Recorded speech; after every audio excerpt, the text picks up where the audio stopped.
অসাধারণ রাস্তা।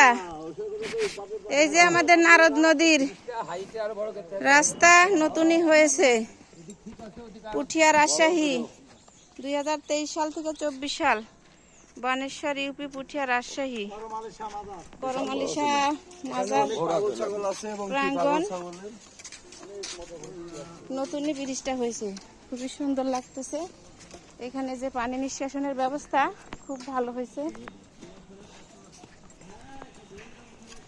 হযরত করমালিশা রাহমাতুল্লাহ আলাইহির মাজারের পাশে এই নারদ নদীটি বয়ে গেছে। তার নতুনই ব্রিজটি নির্মাণ কাজ করলো।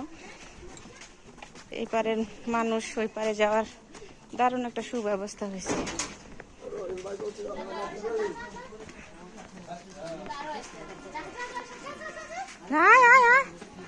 দূর দূর দূর।